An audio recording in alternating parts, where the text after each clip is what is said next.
عليكم ورحمة الله وبركاته. معاكم فيديو جديد من قناة رسم فرح. لو بتحب الرسم ما تنساش تشترك في القناة. لو أول مرة تشوفني برضه ما تنساش تشترك في القناة. عايز الفيديو دوت يوصل ل1,000,000 مشاهدة. يلا بينا بيا وبيكم وساعدوني نوصل القناة ل1,000,000 مشترك. فيديو النهارده بيتكلم عن تزيين الدفاتر المدرسية. يلا بينا هنرسم رسمة النهارده ونحكي معاها حكاية النهارده. ما تنسوش تكتبوا لي رأيكم في الكومنتات عن الرسمة وعن حكاية النهارده، ولو عندكم حكايات يا ريت تكتبوها لي في الكومنتات.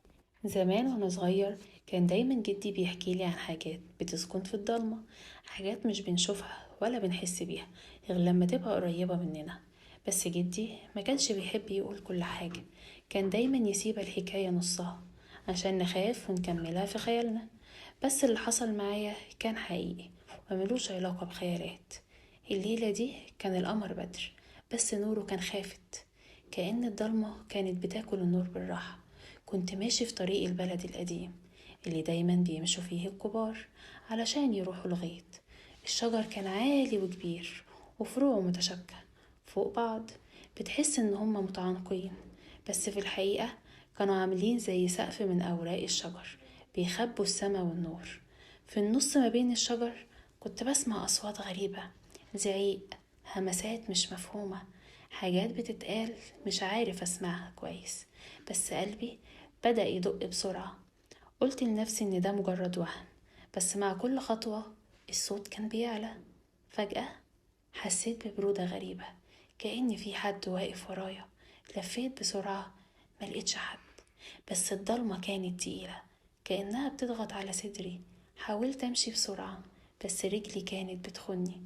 حسيت إن في حاجة مش طبيعية وأنا بحاول أطلع من الطريق ده. سمعت صوت نداها بيقول لي تعالى تعالى. الصوت كان ناعم جدا، بس في نفس الوقت كان في حاجة تخوف.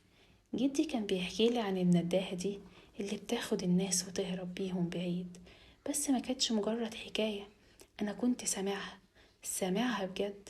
كنت حاسس الصوت كأنه جوه عظمي. بدأت وارتعش وأنا بحاول أبعد عن الصوت، بس كل ما كنت أهرب كنت بحس إن الصوت بيقرب مني، وكأني بجري للصوت مش ببعد عنه. بدأت أسمع الخطوات ورايا، كانت خطواتها خفيفة جدا بس كتيرة قوي، زي حد بيجري بهدوء ورايا. حسيت إن في عينين بتراقبني من كل مكان. فجأة لمحت ظل طويل بيقف قدامي، كأن شكل حد واقف من بعيد. الصوت بقى قريب قوي بيقولي تعالى تعالى. فجأة الدنيا اتهزت حواليا وحسيت وكأن الأرض بتتكسر تحت رجلي. حاولت أجري بس ما كنتش قادر أتحرك، كأن رجلي متسمرة في الأرض. وبدأت أصرخ بس الصوت مطلعش من حلقي، وكأن حاجة مسكت لساني. الظل بدأ يقرب وأنا حاسس بيه، بيقرب لحد ما بقى قدامي. حسيت بأنفاسه البرد على رقبتي وأنا مش قادر أبص ورايا. الصوت قرب جدا من ودني وقال انت ملكي دلوقتي. وفي لحظة لقيت نفسي واقف قدام بيت جدي القديم. مش فاكر انا جيت هنا ازاي، مش فاكر ايه اللي حصل، مش عارف ازاي ده حصل وازاي وصلت هنا. بس البيت كان مفتوح والشموع منورة جوه. دخلت بخوف وانا بحاول افهم ايه اللي حصل.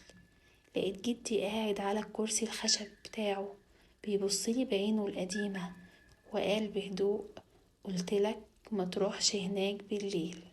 من اليوم ده وانا ما بحاولش امشي في الطريق ده تاني. بس اللي حصل كان كابوس ولا حقيقة؟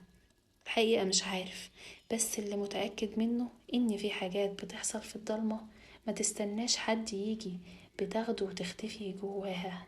يا ريت ما تمشوش في الضلمة تاني. وبكده تكون خلصت حكايتنا. ما تنساش تشترك في القناة وتكتب في التعليقات حكايتك مع الضلمة ورأيك في رسمتنا.